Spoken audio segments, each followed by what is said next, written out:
नमस्कार, मैं हूं अवजात शेखर और आज हम आपके साथ जुड़े हुए हैं बेहद खास मेहमान के साथ। हमारे साथ जो मेहमान हैं, उन्हें हम डिप्लोमेसी की दुनिया का प्रोफेसर भी कह सकते हैं। प्रोफेसर एच डी मुनी सर, उनके साथ आज हम बात करेंगे बांग्लादेश में जो आजकल चल रहा है उस मुद्दे पर और तह तक जानने की कोशिश करेंगे कि भारत के पास क्या ऑप्शंस हैं, बांग्लादेश भारत में रिश्ते में आगे का फ्यूचर क्या है, तमाम चीज़ों पर बात करेंगे। सर, आपका बहुत बहुत स्वागत। हमारे लिए गर्व की बात है मैं आपके साथ बात कर रहा हूँ। सर, हमारे पास सबसे बड़ा सवाल है कि आजकल वहाँ पे सुनने को आ रहा है कि हिंदुओं के खिलाफ वहाँ पे हिंसक चीज़ें हो रही हैं, कई सारी घटनाएं सामने आई हैं। दोनों देशों के बीच में एक हिंसक और काफ़ी आक्रामक बयानबाजी हो रही है। हिंसक नहीं कहूँगा, बट आक्रामक बयानबाजी देखी जा रही है। तो क्या हिंदुओं के साथ जो ये हिंसा हो रहा है उससे वर्ल्ड को क्या मैसेज आता है? और पूरी दुनिया में एक तरह से खामोशी भी देखी जा रही है। अलग अलग डिप्लोमेटिक फ्रंट की बात करूँ, अलग अलग देशों की बात करूँ, तो इसको आप किस तरह से देखते हैं? देखिए, ये बहुत बड़ा सवाल है। वहाँ पर जो कम्युनल वायलेंस फैल रहा है, ख़ास तौर से हिंदुओं के खिलाफ, वो एक माने में उनका भारत के साथ नाराज़गी है और भारत के साथ गुस्साए हुए हैं लोग। और उसकी वजह ये है कि उनके दिमाग में ये है कि भारत ने हसीना को मदद किया था और भारत की मदद की वजह से ही हसीना ने, वो समझते हैं, उनके ऊपर अत्याचार हुआ, उनका सप्रेशन हुआ। तो ये एक पॉलिटिकल रोष है। उसके साथ साथ हुआ ये है वहाँ पर कि जब हसीना को हटाया गया और हसीना ने पिछले 10-15 साल से ये पूरी कोशिश की कि ना तो वह बीएनपी पनप पाए और ना जमायत इस्लामी पनप पाए। तो ये दोनों पार्टियां जो बड़ी दल है, और उनके अलावा और तो छोटे जातीय वगैरह जी। इतने इन्फ्लुएंशियल नहीं है, ये दोनों वो खुंदक खाए हुए बैठे थे कि भारत की वजह से हम लोगों को धकेल दिया गया। तो वो उसका बदला ले रहे हैं हसीना के हट जाने से। और उसमें ऐसा समझा जाता है कि हिंदू लोग हमेशा से भारत को मदद करते हैं। जमात इस्लामी इस्लामीकरण की बात करती है। हालांकि बांग्लादेश में जो इस्लामीकरण है वो अफ़गानिस्तान और पाकिस्तान से अलग है और जी। उसमें कुछ सॉफ्ट एलिमेंट है जिसमें वो कोएग्जिस्टेंस की बात करते हैं। लेकिन उनका जो आधार है, जो उनका स्ट्रेंथ का सोर्स है, वो इस्लामिक आइडेंटिटी है। और उस इस्लामिक आइडेंटिटी को असर्ट करने के लिए जब भारत को इन्होंने नकारना शुरू किया, तो हो सकता है कि बहुत सारे हिंदू संगठनों ने भी भारत की पक्षपाती पक्ष में बोलना शुरू किया या जी। हसीना के पक्ष में बोलना शुरू किया, क्योंकि हसीना ज़्यादा सेक्युलर थी। तो वो इस तरह से रोष लेके भारत के जो समर्थक है वहाँ पर, और हिंदुओं को एक माना जाता है, उनके ऊपर वो अपना नजला निकाल रहे हैं। लेकिन मैं आपसे एक बात कह दूं कि ये वहाँ के लोगों में एक ऐसा तबका भी है, और ख़ास तौर से इंटेलेक्चुअल लोग ऐसे हैं, पॉलिटिकल सर्कल्स में भी ऐसे हैं, जो ये मानते हैं कि बांग्लादेश कभी भी कम्युनल नहीं हो सकता है, क्योंकि बांग्लादेश की ट्रेडिशन वो नहीं है। और बांग्लादेश ने हमेशा से इस्लामिक आइडेंटिटी के रहते हुए भी सेक्युलर कोएग्जिस्टेंस की बात की है। तो वो ये कह रहे हैं कि जो हो रहा है हिंदुओं के खिलाफ, उसको भारत बड़ा चढ़ा के ना बोले। अक्सर में उनका जो जो एक्सप्रेस नहीं कर पा रहे हैं गुस्सा उनका, जैसा मैंने कहा, भारत के लिए ज़्यादा गुस्सा है, और उसका प्रतिबिंब आपको दिखता है जो जी। वहाँ के हिंदू लोग हैं उनके ऊपर जो अत्याचार किए जा रहे जी। सर, ऐसे में सवाल उठता है कि भारत के पास फिर ऑप्शंस क्या बचते हैं कि मतलब यहाँ पे विरोध प्रदर्शन हो रहे हैं। भारत के अलग अलग शहरों में हमने देखे हैं कि विरोध प्रदर्शन हुए। अगरतला में जो बांग्लादेश का उच्चायोग है वहाँ पे हिंसक प्रदर्शन टाइप का भी कुछ हुआ है। तो फिर भारत के पास ऑप्शंस क्या बचते हैं वहाँ पे? जो एक तरह से गुस्सा है जिसकी आप बात कर रहे हैं कि लोगों में भारत को लेकर के गुस्सा है, उस गुस्से को शांत करने के लिए फिर भारत के पास क्या विकल्प हैं? हैं। 2-3 बातें हैं भारत कर सकता है, और उसमें से 1-2 बात वो मैं मानता हूँ कि करना चाहिए भी नहीं उसको। पहली बात तो वो चाहते हैं कि हसीना को भेज दो हमारे जी। पास में, और आपको जो हसीना से लगाव था उसको बंद करो। तो वो हसीना को कैद करेंगे, लिंच करेंगे, क्या जी। करेंगे? भारत को ये नहीं करना चाहिए, मैं ये मानता हूँ। ये उनकी मर्ज़ी है, और वो लोग पूरी कोशिश करेंगे इस बात की, इंटरनेशनल कोर्ट तक जाएंगे। वो दुनिया भर के आरोप लगाकर उसको अपने अदालतों में करने की कोशिश करेंगे। तो एक तो ये ऑप्शन है जो कुछ लोग भारत में भी कहते हैं कि भाई हम क्यों झगड़ा करें, हमें क्या मतलब है, ये उनका अंदर का मामला है, नहीं ऐसा नहीं करना चाहिए। क्योंकि भारत की जो साख है कि जो आपको मदद करते हैं, आप अगर उनको छिटका देंगे तो आइंदा से आपके लिए कोई बोलेगा नहीं। जी, जिसकी और वैसे भी बहुत सारे बोलने वाले हमारे पक्ष में है नहीं, बहुत कम लोग हैं, खास तौर से पड़ोस में हमारे कोई हमारे साथ खड़ा नहीं हुआ कभी भी। चीन से जब लड़ाई हुई थी तो श्रीलंका की मिसेस भंडार नायके ने भी नहीं किया। जब पाकिस्तान से लड़ाई 71 की हो रही थी तो श्रीलंका ने पाकिस्तान की मदद कर दी। तो ऐसे लोग हैं नहीं, इसीलिए मैं ये व्यक्तिगत रूप से ये मानता हूँ कि ये ऑप्शन को हमें एक्सरसाइज नहीं करना चाहिए। दूसरा ऑप्शन है कि अमेरिका का प्रभाव है वहाँ पर, ख़ास तौर से आज की जो सरकार है वो अमेरिका के बहुत ज़्यादा प्रभावित है, और माने ऐसा जाता है कि वो जो रिजीम चेंज हुआ उसमें अमेरिका का बहुत बड़ा हाथ था। ख़ास तौर से यूनुस अमेरिका के ही एक नुमाइंदे की तरह माने जाते हैं।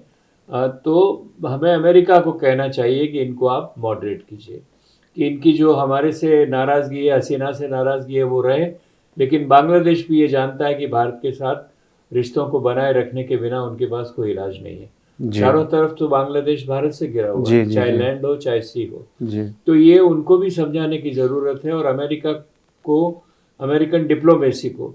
लेकिन जैसा मैंने आपसे कहा पहले कि यूनुस जो है वो अमेरिका की मदद से आए हुए हैं। किस अमेरिका की मदद से आए हुए हैं? डेमोक्रेटिक यस अमेरिका की मदद यस से आए हुए हैं, और अभी बाइडेन साहब हैं। तो भारत ये उम्मीद करता है कि जब ट्रम्प सरकार संभाल लेंगे तो ज़्यादा दबाव बांग्लादेश पर डाला जा सकेगा, और तब शायद स्थिति कुछ सुधरने की मैं कोशिश उसी करेगी। सवाल पे सर आगे आता, हालांकि आपने सर चर्चा कर दिया है। तभी ट्रम्प अगले महीने जनवरी में 20 जनवरी को शायद 20 जनवरी को वो पदभार संभालेंगे। ट्रम्प पहले भी हिंदू का जिक्र किया था उन्होंने अपने वो उन्होंने अपने कैंपेन वोट के के दौरान। लिए जी, किया। तो क्या भारत में कई लोग इस तरह से सोशल मीडिया पे भी लिखते हैं, एक उम्मीद की नज़र से देखी जाती है कि ट्रम्प आएंगे शायद कोई जादू कर देंगे, शायद मोहम्मद यूनुस को वो समझाएंगे या उन पर कोई असर डालेंगे, प्रभाव डालेंगे, या मतलब यहाँ तक कहा जा रहा है कि शायद वो बांग्लादेश सख्त कार्रवाई करेंगे। क्या आपको लगता है कि ट्रम्प ऐसा कुछ करने की कोशिश करेंगे यूनुस के साथ? देखिए, ट्रम्प मॉडरेट करने की कोशिश कर सकते हैं। उसकी दो कारण है सीधे साधे। एक तो ये कि ट्रम्प के दिमाग में भी ये है कि यूनुस की सरकार बाइडेन की सरकार थी, यस और वो बाइडेन को पसंद नहीं करते हैं, जी उनका जो अपना इंटरनल कॉन्ट्राडिक्शन है जी उसके जी लिए। जी दूसरा, यूनुस को ये ट्रम्प को और अमेरिका को ये भी पता है कि अगर इंडो पैसिफिक में उनको चीन को बैलेंस करना है तो उनको भारत की ज़रूरत है, बिल्कुल और बांग्लादेश से ज़्यादा भारत की ज़रूरत है। बिल्कुल तो इसलिए भारत को भी अपने साथ रखने के लिए ये बात उनको करनी पड़ेगी, कम से कम इस हद तक। ये नहीं है कि वो जाके वहाँ यूनुस का कान पकड़ के कहें कि तुम ये करो वो यस करो, ऐसा दबाव नहीं लगाएंगे। लेकिन अपना मॉडरेशन करके ये कह सकते हैं कि आप कोई ऐसी बात ना करें जिससे इंडिया को अननेसेसरी ऑफेंस हो। जी आपके जो टेंशन है वो बायलैटरल टेंशन रहे, कुछ और है नहीं है, सरकार बदलने की बात नहीं है। लेकिन ये कोशिश कर सकते हैं कि इस तरह की जो प्रोवोकेशंस है, जैसे स्टेटमेंट्स अभी दिए गए, यूनुस का स्टेटमेंट आया है कि almost India is aggressing against us. Yes Yunus का जो इंफॉर्मेशन एडवाइजर है उसने बहुत बहुत कुछ कह दिया भारत के बारे में। पहले भी कहते रहे हैं, डेमोन्स्ट्रेशंस होते हैं, जो इस्कॉन का लीडर पकड़ा Yes. गया है उसको वकील नहीं मिल रहा है, Yes. इस सब की ज़रूरत नहीं है। ये सब बांग्लादेश के आंतरिक कानूनी कायदे की सीमाओं में भी मॉडरेशन के साथ हो सकता है। जी उनका आरोप ये है कि इस्कॉन लीडर ने सनातन धर्म का झंडा बांग्लादेश के झंडे से ऊपर फैलाया। जी तो आप अंदर से उसका कानूनी कायदा कीजिए ना। आप ऐसा क्यों कर रहे हैं कि कोई वकील तुम्हारी पक्ष में आएगा तो हम उसको मारेंगे, जी उसको आने नहीं देंगे। एक वकील को मारा भी उन्होंने पहले। तो जी इस तरह की बातें मैं समझता हूं कि अमेरिका अपना प्रभाव डाल सकता है, ट्रंप अपना प्रभाव डाल सकता है, बिना किसी बात के, बिना ऐसी किसी बात के कि अमेरिकन हितों को वहां पर कोई धक्का नहीं लगेगा जी। इतना करने से। आप सब बांग्लादेश की राजनीति को बहुत मतलब अंदर से समझते हैं।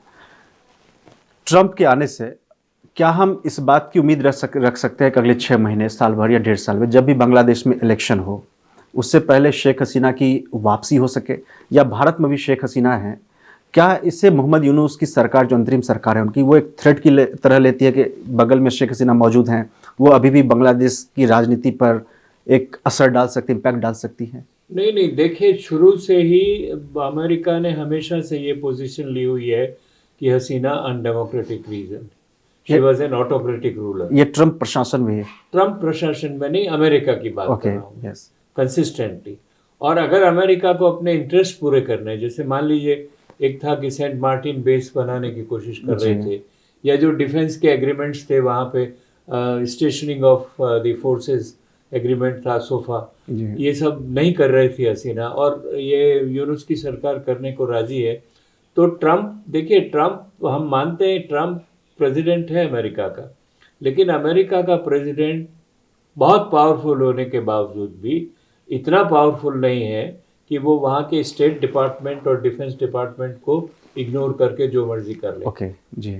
उसको थोड़ा रोक सकता है, मॉडरेट कर सकता है, कुछ बातों को नहीं मान सकता है, लेकिन उनको खिलाफ जाकर कोई प्रेसिडेंट वहाँ का सरवाइव नहीं कर सकता। ओके। तो ये बात भी हमको ध्यान में रखनी चाहिए। इसलिए ट्रम्प पे उम्मीदें हम रख सकते हैं, लेकिन उसकी सीमाएं हैं। और शेख हसीना की वापसी, तो शेख हसीना की वापसी में अमेरिका क्यों इंटरेस्टेड होगा बताइए मुझे?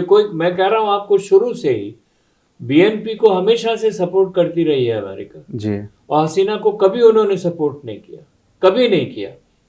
तो ऐसे हालात में अभी तक वो भारत की बात मान रहे थे, लेकिन अब जब अंदर से एक बवाल खड़ा करवा दिया गया या हो गया, तो उन्होंने हाथ झटक लिए अपने सीधे सामने।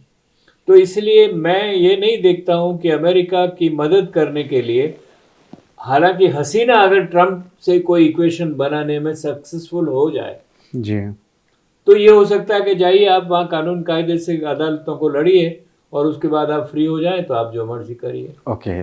लेकिन वो बहुत मुश्किल है, उसकी देखिए पॉसिबिलिटी मेरे दिमाग से 5, 10, 15% से ज़्यादा नहीं। ओके, यानी माना जाए कि शेख हसीना का चैप्टर जो है बांग्लादेश की राजनीति में वो खत्म हो चुका है जब तक ये लोग पावर में है। नहीं, उसका दूसरी वजह है ना, अवामी लीग जो वहाँ पर है जी, अगर वो असर्ट करे अपने आप को और मोबिलाइज करे, और ये लोग खुद अभी तक देखिए 4 महीने हो गए इन यूनुस को आए हुए, शांति तो वहाँ हुई नहीं।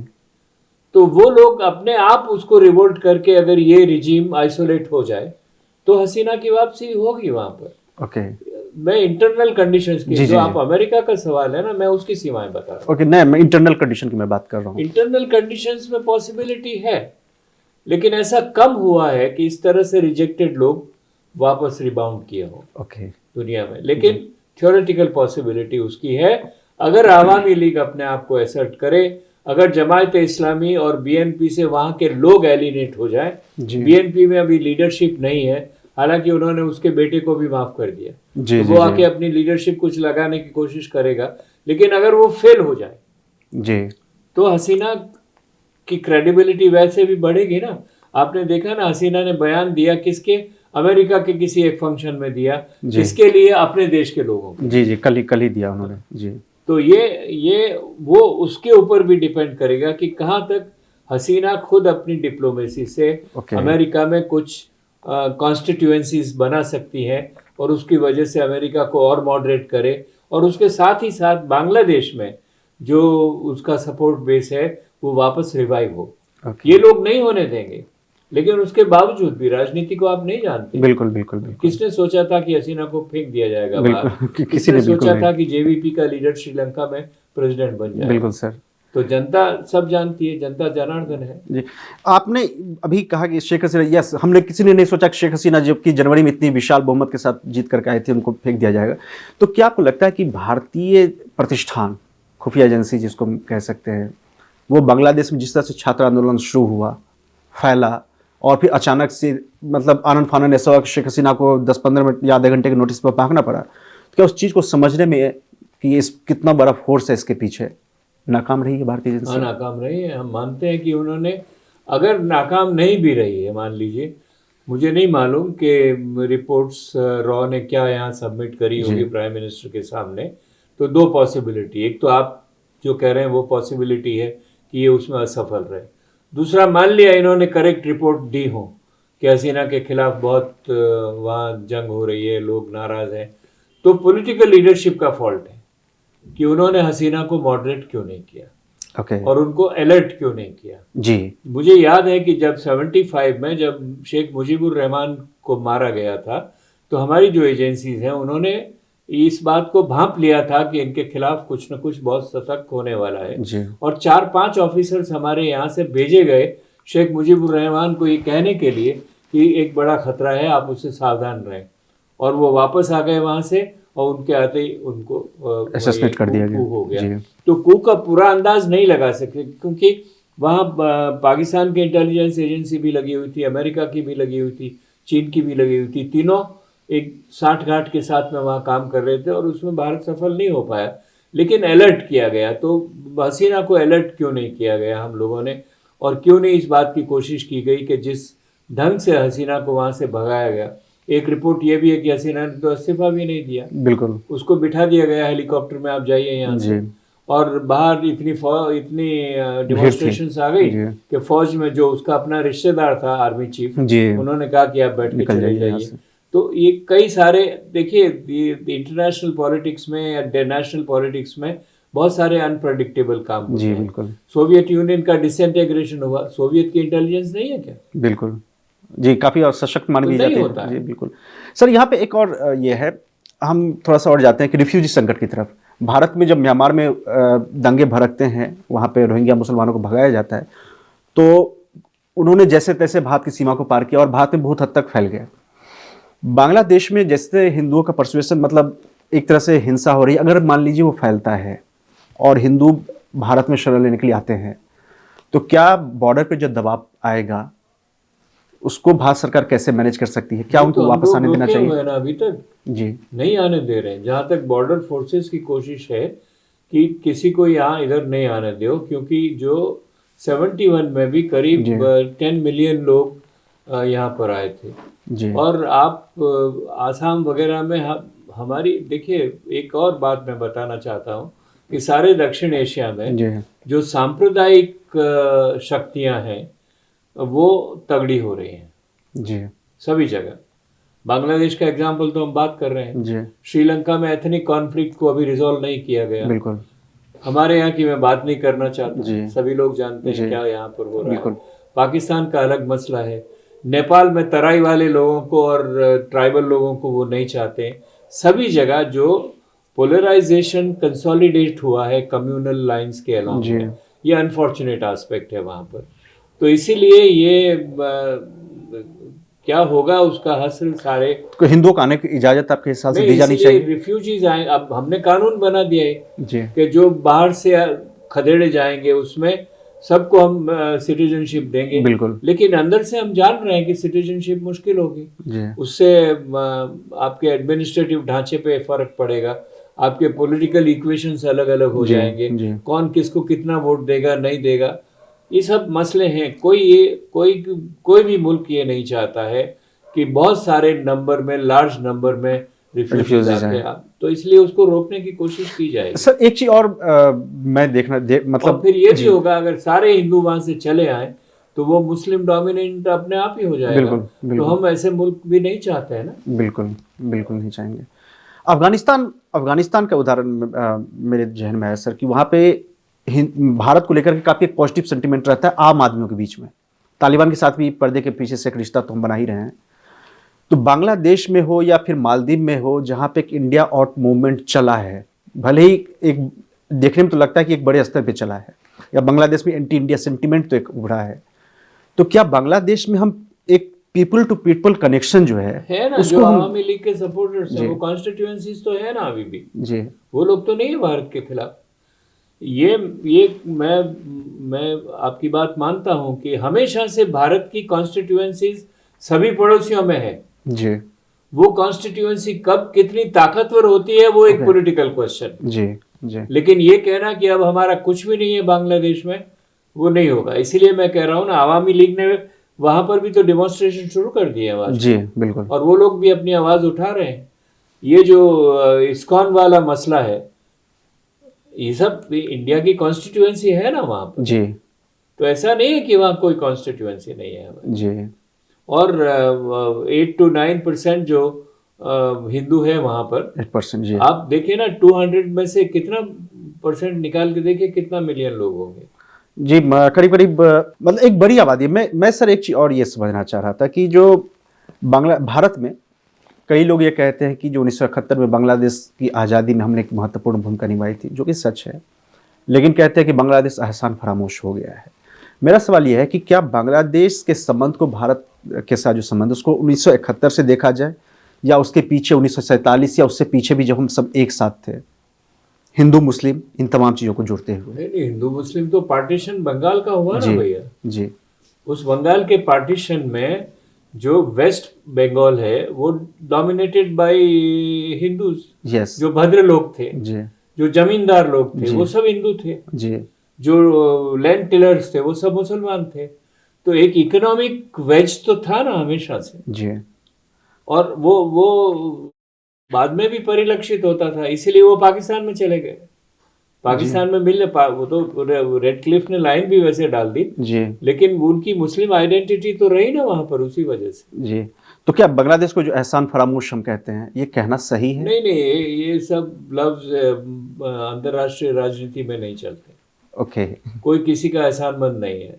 जी आप बांग्लादेश के किसी भी नेशनलिस्ट के पास में, अवामी लीग के पास में भी बैठ के देखिए, तो वो ये नहीं कहेगा कि सिर्फ भारत की वजह से हम बने हैं। यस एक मुक्ति बाहिनी थी, उसने झगड़ा किया, हाँ। उनके लोग मरे, लोग पकड़े गए, जी मिलियंस लोग वहां से भाग भाग के इधर आए, परेशान हुए। वो कहते हैं हमारी भी सेक्रीफाइसेस है। जी और इसीलिए शेख मुजीबुर रहमान ने 1971 के बाद में 72-73 में उन्होंने मिसेस गांधी की जो विजिट हुई थी, शायद 72 में ही हुई थी, तो उसमें उन्होंने कहा कि आप अपनी फौज को बुला लीजिए वापस, और तुरंत उसको बुलाया गया। जी तो देखिए, ये कोई भी राष्ट्र की अपनी जो इमेज है, आइडेंटिटी है, उसको ऐसे नहीं मानेंगे कि भाई हम आपकी कृपा से हम जी रहे हैं, ऐसा कोई मुल्क नहीं मानेगा, और हमें उसकी कामना भी नहीं करनी चाहिए। बिल्कुल बिल्कुल सर एक और है कि अभी मोहम्मद यूनुस ने कहा है कि जो पाकिस्तान के लोग अब कहीं पे भी हैं उनको हम डायरेक्ट वीज़ा देंगे बांग्लादेश आने के लिए। ये भारत के लिए एक बड़ा थ्रेट होगा? नहीं नहीं, पाकिस्तान और चीन तो है ही है पीछे, मैं आपसे पहले ही कह रहा हूँ। जी पाकिस्तान और चीन का सपोर्ट अमेरिका के साथ साथ जो अभी प्रेजेंट एस्टेब्लिशमेंट है उसको है। वो तीनों के तीनों फोर्सेस हसीना को नहीं चाहते थे। वो तीनों के तीनों फोर्सेस ये नहीं चाहते थे कि सिर्फ भारत का दबदबा वहां पर रहे। तय बात है, इसमें कोई डिस्प्यूट नहीं है। जी तो पाकिस्तान हर मुमकिन ये कोशिश करेगा कि उस भावना को या उस कॉन्स्टिट्यूएंसी को और स्ट्रेंथन किया जाए। ओके और इसीलिए जितना लिबरल हो सकता है वो होगा। और आप मान लीजिए कल से चीन भी ज्यादा लिबरल होना शुरू हो जाएगा। अभी सर पिछले हफ्ते ही जो जमात इस्लामी समेत जो इस्लामिक लीडर्स हैं बांग्लादेश के, उन्होंने बीजिंग का दौरा किया था, कम्युनिस्ट पार्टी ऑफ चाइना के करेंगे इस पे, और उनकी बैठक भी हुई है। कम्युनिस्ट और नो कम्युनिस्ट, देखिए ये भूल जाइए, चीनी लोग कम्युनिस्ट कहते हैं आप उनको, वो किसी को भी गले में हाथ डालने को तैयार है जी चाहे वो मोनार्किस्ट हो, चाहे वो ऑटोक्रेट हो, चाहे कम्युनिस्ट नहीं हो, चाहे कैसा ही करप्ट हो, doesn't matter. Okay international relations में ये सब वैल्यूज जो हैं वो आपके इंटरेस्ट के बाद में आती हैं। सर अब चलिए, बांग्लादेश के साथ हमारे संबंध जो है सो पता नहीं उसमें क्या होगा, लेकिन अभी तत्काल तौर पर देखा जाए तो करीब करीब सभी पड़ोसी देशों के साथ हमारे संबंध अच्छे तो नहीं, कम से कम कहे जाएंगे। एक शायद अगर मॉरिशस को छोड़ दे तो क्या वजह है? से अभी ठीक बुरे है, नहीं है जी बुरे नहीं है, श्रीलंका और मॉरिशस छोड़ दे, ठीक है। क्या वजह है लगभग खराब होने की? नहीं, देख उसके बहुत सारे 3 बड़े कारण मैं मानता हूं जो भारत के साथ संबंध है पड़ोसियों के। उसमें एक सबसे बड़ा तो कारण है वहाँ की आंतरिक राजनीति जो होती है, उसमें बहुत उछाल पटक होता रहता है, और उसमें कुछ तबके हमेशा से ये चाहते हैं कि भारत हमको मदद करे। जिसको भारत की मदद मिलती है वो भारत के लिए अच्छा हो जाता है, जिसको नहीं मिलती है वो उसका ओपोजिशन होता है, और ये बदलते रहते हैं, ये कोई फिक्स नहीं रहे। एक टाइम था कि नेपाल का ओली, प्राइम मिनिस्टर ओली, भारत का बहुत अच्छा मित्र था, अब नहीं है। एक टाइम था कि वो प्रचंड जो माओइस्ट हैं वो भी भारत का समर्थन करने को तैयार थे। तो ये इसका कोई फिक्स नोशन नहीं है। इसको मैं हमेशा मानता हूं कि भारत और उसके पड़ोसियों के संबंध सास बहू वाले संबंध है। रोज झगड़ा होता है, रोज दोस्ती होती है, एक दूसरे के बिना रह नहीं सकते हैं और एक दूसरे के साथ भी नहीं रह सकते जी। तो ये एक डायलेमा है बहुत बड़ा। सर आप जो हम इंटरव्यू शुरू होने से पहले आपसे हम बात कर रहे थे कि आपने एक सेमिनार में कहा था कि India should behave like a Elder brother, not a big brother. इस परिभाषा को मुझे एक बार फिर से आपसे समझाइए। नहीं, मैं ये कह रहा हूं कि India acts like an elder brother.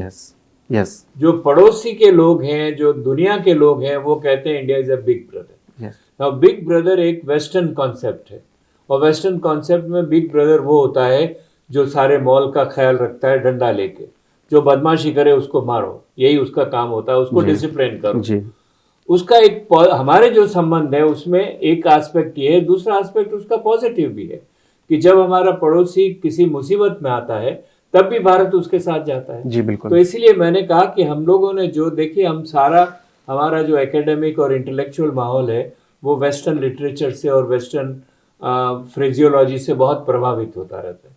मैं ये मानता हूँ कि बिग ब्रदर एक वेस्टर्न कॉन्सेप्ट है, वो कॉन्सेप्ट हमारे पड़ोसियों पे और हमारे बीच में लागू नहीं होता।